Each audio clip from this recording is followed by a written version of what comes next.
today, it looks like once again, in Florida and Illinois, we're still awaiting to hear from Arizona. Our campaign has had a very good night. 3 U.S. states held primary elections in the face of the coronavirus outbreak, and Democratic voters gave Joe Biden a clean sweep. CBS News projects the former vice president beat Senator Bernie Sanders in Florida, Illinois, and Arizona. The U.S. Democratic primary has almost reached its conclusion, and Joe Biden has all but claimed the nomination. After the third Super Tuesday results have come in, it looks like Bernie Sanders has failed to regain any of the momentum from the first 3 contests, and as soon as Biden won South Carolina, it was basically like the Transformers as the Democratic establishment assembled around Obama's vice president in his third-time lucky presidential run. There are many takeaways that leftists can gather from these results, despite the disappointment of a once-in-a-lifetime candidate unable to carry the US into the modern world with a platform that would have had them catch up to countries like Norway, Denmark, and others in average quality of life standards. The biggest positive takeaway is that Bernie Sanders won the policy argument within the party. In the exit polls of virtually every single statewide primary, Medicare for All, his biggest and most costly proposal, had majority support. This was incredible news. The downside, perhaps, is that the voters had little faith in the ability to get it passed, because they favored a candidate who is now shown to effectively oppose it. Let's assume, and I've asked other candidates this kind of question, veto question. Let's flash forward. Your president, Bernie Sanders, is still active in the Senate. He manages to get Medicare for All through the Senate in some compromised version, the Elizabeth Warren version or other version. Nancy Pelosi gets a version of it through the House of Representatives. It comes to your desk. Do you veto it?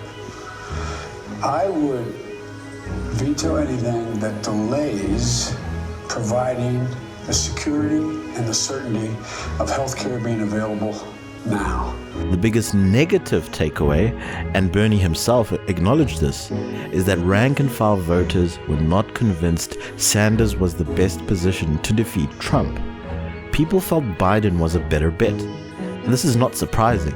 Sanders is seen as further left and therefore radical or too far from an imaginary center that people feel is where a candidate needs to be closer to in order to do well in a general election. This is deeply concerning because it seems like the net result of a Trump presidency was that people were so in discomfort with this character that they felt a return to normal and the familiar was a safer bet. Even worse for the leftists is the new C word crisis has probably boosted Biden's chances because people lower their standards in a crisis and crave something safe and familiar, no matter the flaws. This brings up a very awkward set of desired possibilities. If Biden loses to Trump in the general, it increases the case that progressives can make to the Democratic rank-and-file voter, but it gives 4 more years of Trump.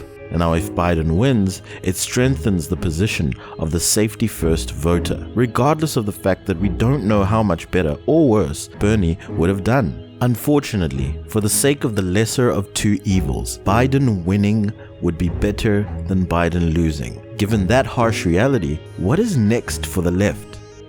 Now, before and after the actual Super Tuesday, I put out a video basically pleading to Elizabeth Warren to drop out and endorse Bernie as a way to counter the centrist coalescence around Biden. Now, obviously that had no effect, least of all because nobody watched it, but we see with her subsequent forced dropout and decision to not endorse anyone that Warren is not the person that progressives needed her to be. We learned a valuable lesson. There is a lot we can say about her, but I will refrain from the less than polite and just say that she is not as much of a progressive as people think. Some were well aware of this and tried to warn us. As it turned out, they were right. I think at this point, we can only count on Warren to give good votes in the Senate, and only on domestic issues, because her foreign policy is not that great. And this is why I think it's not a bad thing that there's a movement to primary Elizabeth Warren for a better progressive. That's as far as I will go on the negative side. On the positive side, Warren was hands down the best debater over the course of the primary. Yes, that means better than Bernie. Bernie has the policy platform and the consistency in messaging, but perhaps due to his long career working in Congress, he refused to go in for the kill when he had opponents in a headlock. Case in point, the first and probably only one-on-one debate with Biden, where Bernie would challenge him on clearly winnable ground, but still fail to nail him on an issue and allow the audience enough space to not be completely convinced. Who has the power? And I'll tell you who has the power. It's the people who contribute money, the billionaires who contribute money to political campaigns, who control the legislative agenda. Those people have the power. You need to take on Wall Street. You need to take on the drug companies and the insurance companies and the fossil fuel industry. And Super Tuesday and before that, Bernie outspent me 2, 3, 4, 5, 6 to 1. And I still won. I didn't have any money. And I still won. I don't want to join you. Why don't you join me? Why don't you get rid of the super PAC that you have right now? I think in the past, Joe, if I'm not mistaken, you condemned super PACs. Is that correct? You get rid of the 9 super PACs you have? I don't have 9 super. I don't have any have super 9. PACs. You want me to list them? No. Yeah, you go ahead. List them. Okay, come on. Give me a break. That being said, I also found it extremely telling that Warren never really went after Biden in the debates. He seemed to be off limits to her, which was very, very strange, given her introduction to politics was a fight with Biden over the bankruptcy bill. It says a lot about Warren that she made this clearly conscious decision. If you look at how she dismantled Bloomberg, for example. I'd like to talk about who we're running against. A billionaire who calls women fat broads and horse-faced lesbians.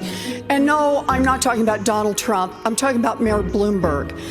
Democrats are not going to win if we have a nominee who has a history of hiding his tax returns, of harassing women, and of supporting racist policies like redlining and stop and frisk. Look, I'll support whoever the Democratic nominee is, but understand this.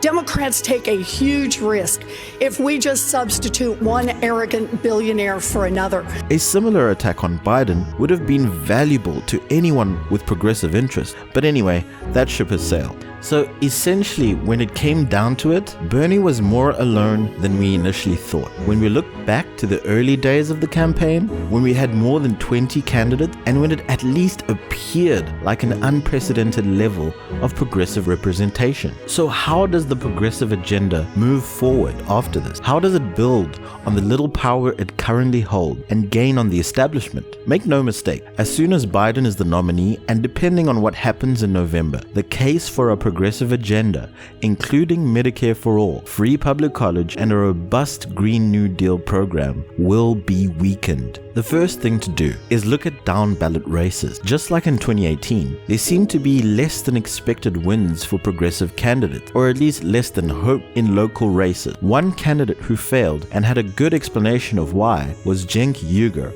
of the Young Turks. So, looking back on it, keeping it real, 90% of politics is name recognition. So let's talk about my mistakes in analyzing the race. In 3 months, it was impossible to build up name recognition in a district. I kept saying if the race is winnable, we're gonna win it. Because I know no one's gonna believe this given the results, but I think we ran an excellent race. And I think they ran a very bad race, okay? But they barely ever were out there. They didn't even send anyone to the polling stations. We sent all of our volunteers and staffers to be 100 yards outside the polling stations, handing out material. We worked so hard. And not only did we work hard, we had the right ads. We know based on the reactions that we got, etc. We knew that her ads were generic, etc. And doing all of the right mechanics based on meta studies on how to reach voters, etc. Having a great team, having awesome volunteers. It didn't matter. In 3 months, it turns out the race was not winnable. And that's my bad. That's totally on me, okay?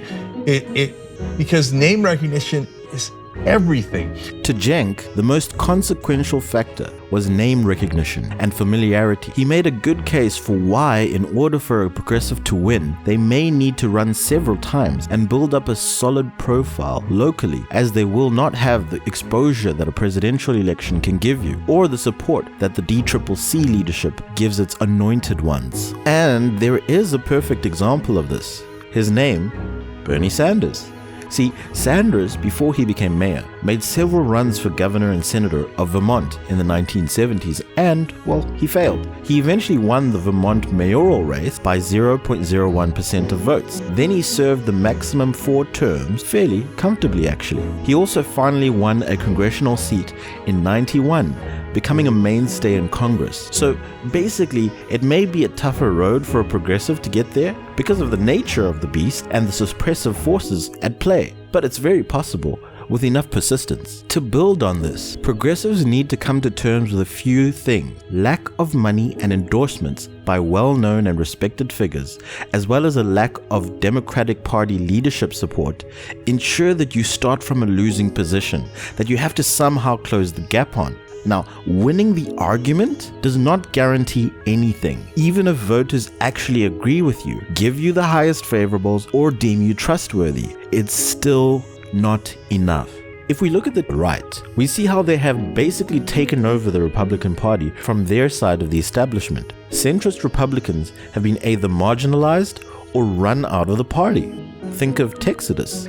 Now, although the Tea Party, the GOP, have something the left will never have, which is billionaire backing, they do have a more organized approach. They seem to have a base level of purity test, and then beyond that, you don't hear a lot about internal arguments or fractures.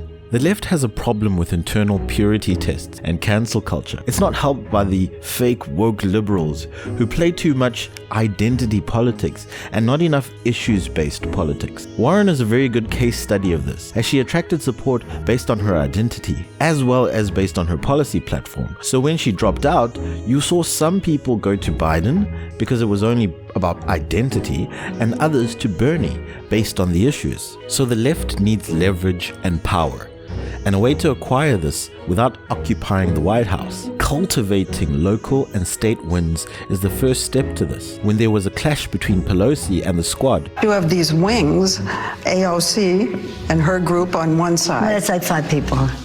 No, it's the progressive group. It's more than 5. I'm a progressive, yeah. her point was that they had no support. And what she meant was that there isn't a big progressive contingent in Congress. So this is the crucial thing to work on. I don't have many other possible solutions, because besides local elections, it's going to be a long time until we get another crack at the White House. I do have one idea though, and that's addressing the electoral flaw, the two-party system. Everybody agrees that it's flawed, but much like Medicare for all and money in politics, it's something to work on in an imaginary later time after we deal with the now problems.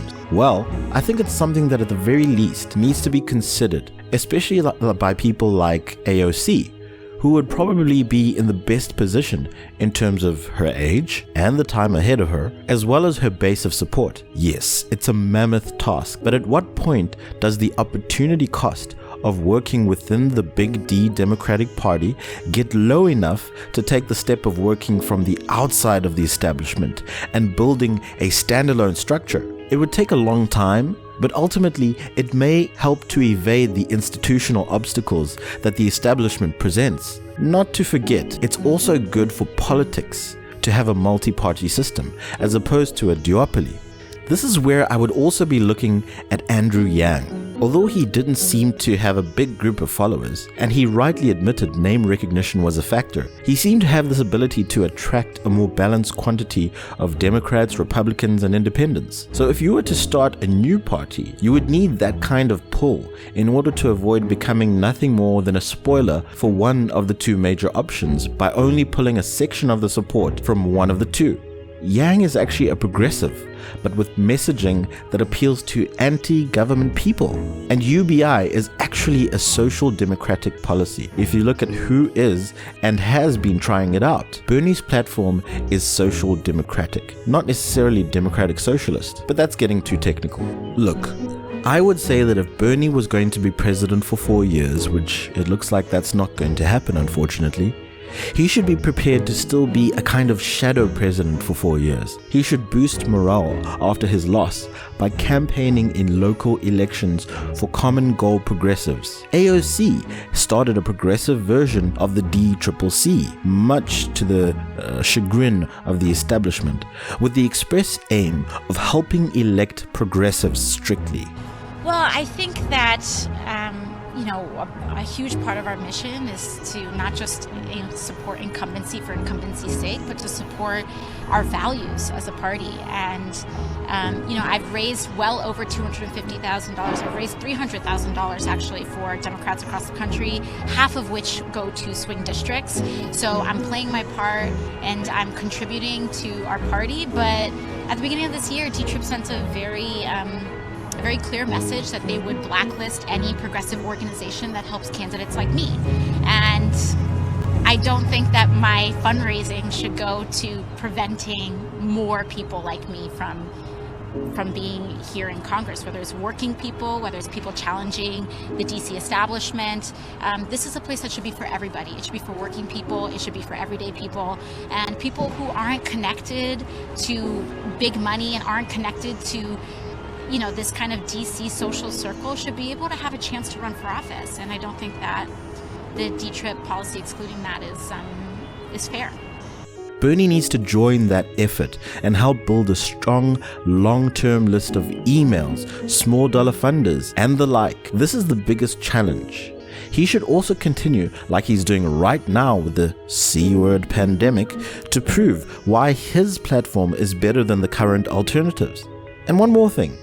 He should also adopt and endorse the UBI. Now, that is quite a lengthy subject to discuss, and I will do a video on why UBI can fit into a progressive platform comfortably pretty soon. Now, finally, I want to talk about something that's probably the biggest challenge and probably the most crucial part of all of this, and that's left and independent media and progressive perspectives being disseminated and reaching people, getting eyeballs, getting readers. See, before it has been too fragmented. These days, I'm starting to see more overlap in terms of people sharing platforms with each other on the left. See, places like The Hills Rising have people like Kyle Kalinske of Secular Talk and Cenk Uygur of the Young Turks on their show. But it goes the other way around as well, where I've seen Rising's Crystal Ball going on TYT. But beyond this, I feel the left needs their version of a Fox News. Obviously only in terms of structure and reach, but we need that kind of powerful influence. And they need it even more so than the right because of funding. See, the right can operate media without making money because they have corporate backers with some overlapping interests. The left, on the other hand, mostly doesn't have this, and less so the further left you go. They need to reach more people, and they need good quality reporters, pundits, panelists, and hosts. Now, reaching people by hoping or begging to get invited on CNN or MSNBC or even Fox is one thing, but it's also very limiting and can be demoralizing. I would continue to beat that horse, but the case for a leftist panelist on mainstream media becomes better when they gain their own power and influence on their own. Now, how this can be done will deserve an entire YouTube video of pure strategy and focus and brainstorming and ideas, perhaps sometime soon. But this should be a starting principle, a progressive media powerhouse to rival MSNBC, CNN, and Fox in terms of its reach. Now, all of these proposed solutions are trying to address the areas where Bernie, as well as down-ballot progressives, either started in the losing position or struggled during the day-to-day efforts to build winning campaigns. It's not a wholesale, exact instruction on how to win the next one, but more of a guide as we learn and grow and hopefully adjust in a positive direction. Now, it won't be easy. It's not meant to be easy. Movements require patience, resilience, and resolve. After all, in the end, it will be worth it. And that's my take.